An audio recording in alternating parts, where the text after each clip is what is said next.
Hi everybody, my name's Aidan. I'm going to give a quick sort of post-mortem on the game I just shipped called Guard. Some of you might have seen it at previous events. And I'm going to just do 10 things I learned in 10 minutes. So it's going to be a bit of a speed round, but I'll leave some time for questions. Okay. Sorry. Okay, so before I start, I think it's normally quite important to talk about who this information is for. And that's because it might not be useful for everyone. So primarily it's for people that want to make profitable games and with a view to making a sustainable studio. You know, we've seen a lot of layoffs lately, and part of that is because it's just so expensive to make games nowadays. And so we want to be able to make games, good games, relatively quickly and cheaply. And so a little bit about me. I'm the CEO or founder of Wilderzone. I traditionally worked in AAA for 17 or so years, and some of the games I worked on were Gears Tactics, Minecraft Legends, and most recently Starship Troopers. And if you've got any questions or want to talk to me about anything I mentioned in the talk here today, feel free to shoot me an email. Okay, so real quick, for those who haven't seen Guards, it's an online co-op FPS that focuses on melee, so sort of like Vermintide. And we've got very heavy physics simulation. It's very chaotic, and I describe it as a roguelike light, but we had a real hard time describing the game, which I'll get to a little bit later on, because it was a problem for us. So this image here is kind of what inspired the concept. It's this idea of medieval SWAT team kicking down doors, and this was sort of like our North Star for the project, and whenever we got confused, we'd come back to this. We spent less than a year working on the game because it was important for us to ship a game in a year, and we just released it in March 2024. It was a 3-person team. We were using Unreal. It was all bootstrapped. We didn't have any funding from outside sources for this game, and we did crunch a little bit towards the end, like the last 3 months or so, which I wouldn't do again because I'm too old. A little bit about the launch info. We launched on PC only. We're working on console version right now. It was $15, and the way that I've never priced a game before, so all I did was just when people asked me how much the game was, I would ask them how much would you pay for it, and that's how we got to $15. We got a mixed and mostly positive review. We skirt the line, and depending on what day of the week it is, we sort of flip-flop back and forth, but it doesn't seem to matter too much.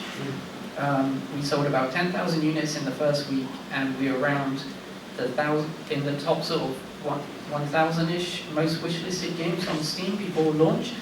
And we got into popular, upcoming, and new and trending, which is really important for Steam, which I'll go into a bit later.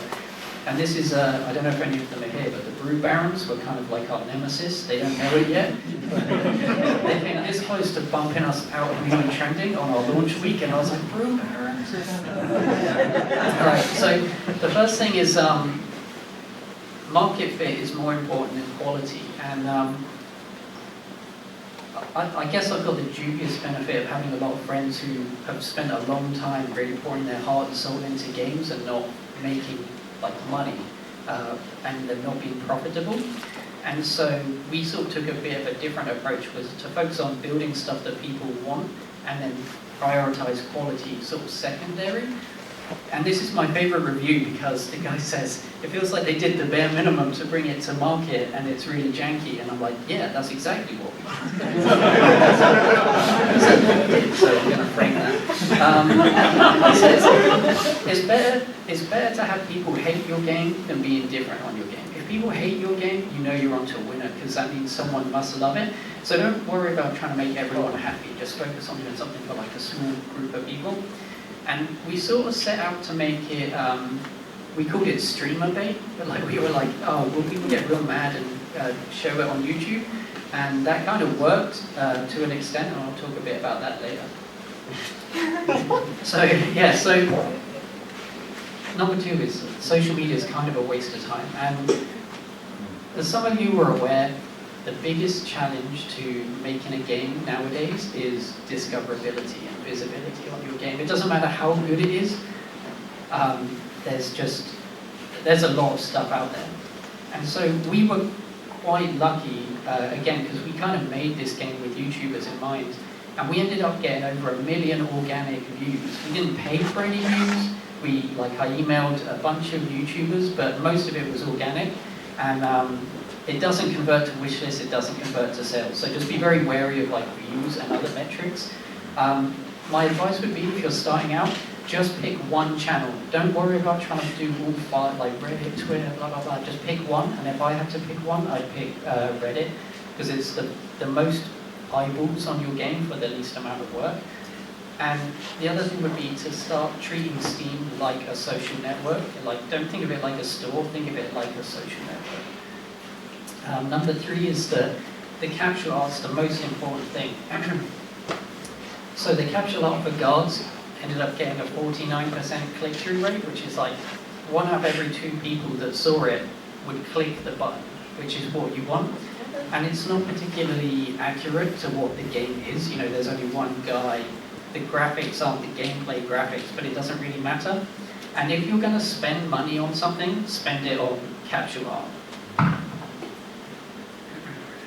So to follow up from that, players don't care if you use asset packs. I'm sorry artists, but it's a really cheap way to make games look good. This game here, you can see they've literally taken the Cinti asset store demo scene and used it in their game.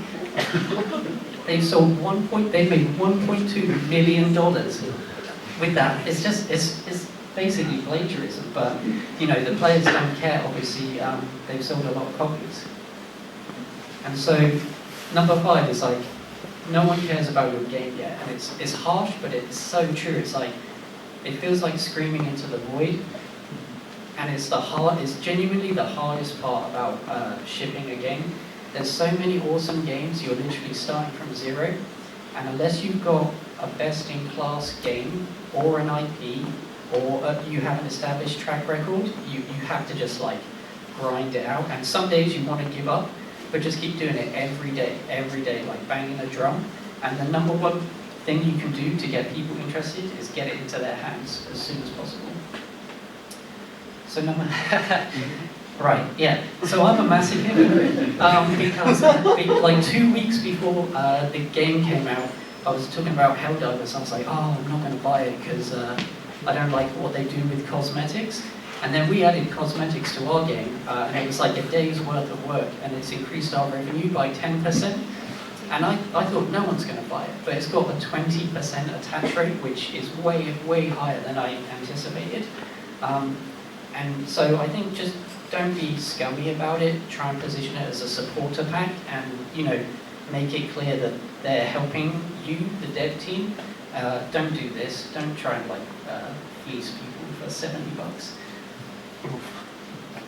The next one is we could have done a better job with gathering feedback. Discord and forums are a little bit biased. The people who come there generally tend to like your game. So think of cheap ways that you can get telemetry, whether that's actually coding it in or using Steam achievements. And one of the things that really cost us is we could have put a link in the game to have open up a feedback form, just like a Google sheet, and we didn't, and that really burned us.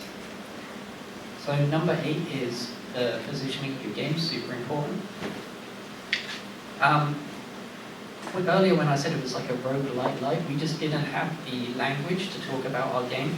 And so if you're doing something really unique, it's very risky and you're going to struggle to tell people what it is. And it wasn't until Lethal Company came out we were able to point to something and go, oh yeah, it's a bit like that. So don't be afraid to compare yourself to other games. It's not bad, it's actually good. The customers want you to tell them it's like the thing that they already like. And if you don't have anything to compare yourself to, it's kind of a hard sell. Right. Yeah, so I was unprepared. So if you have a game on Steam, you will get 10 or maybe 20 emails a day from people asking for keys, trying to sell you things, trying to sign you up for nebulous things, mysterious international corporation types hey, do you want some VC money for something? You're like, no, it sounds really sus. So just set up a good, proper email system. Don't use your personal email address. Set up spammers at whatever your domain is, because otherwise you're going to just lose important emails in there. And then finally, I think the main thing is on Steam, or with most sort of algorithm-based stores nowadays, you're either going to break through or you don't. And it's kind of like a rocket going up into orbit. If you get out of the atmosphere, you're good, but you can't just put a game on a store anymore. All of these systems reward you. The rich get richer. So you need to make the algorithm sit up and pay attention to you, and it's hard. But once you do, then the wheels start turning and it starts like snowballing. So just don't give up and like follow the steps. The Chris Zukowski How to Market a Game is an invaluable resource. And if you're like me and like you hate it at first, just don't give up. Just keep like banging that drum and keep talking to people about your game. So yeah, that was it. Thank you very much.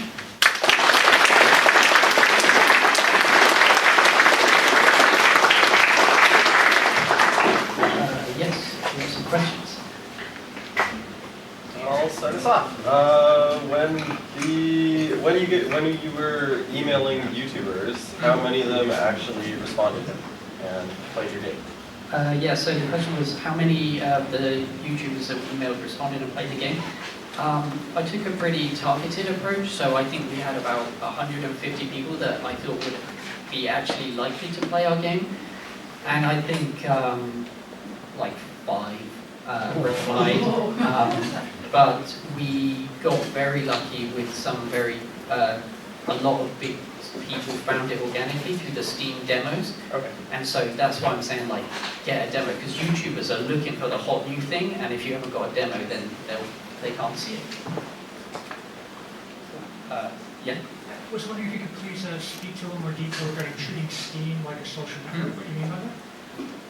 Yeah, so the question is, what did I mean by treating Steam like a social network? Steam has got, like, first of all, when you go on Twitter and all these other social networks, they're not all gamers, but everyone on Steam is interested in buying a game, and Steam has got lots of discovery stuff built in that people just don't know about. And even when someone's playing your game, it pops up in someone's friend list. There's curator groups, there's forums, there's like the actual events. So we did the Steam Next Fest, which was huge for us, and we did the FPS Fest. So again, like if you go on the How to Market a Game, they've got like lists and lists and lists of this stuff. Yeah. So if somebody's just almost anti-marketing minded, what's like the first advice you give to just getting started with, being able to like sell it? So the question is, if you hate marketing, where do you begin? And yeah, I wasn't a big fan of it at first, but it's just an unfortunate, like you just got to do it. You just got to like get on and do it. And finding the right channel is important, because for me, I'm 40 years old. I don't know anything about TikTok. It was painful just to even be in that sort of website. So I just started with Reddit because I get it and I know it, and it's a community that I wanted to be part of. So I would say just find one that you don't hate the most and do that.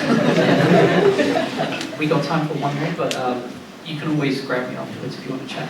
Yeah.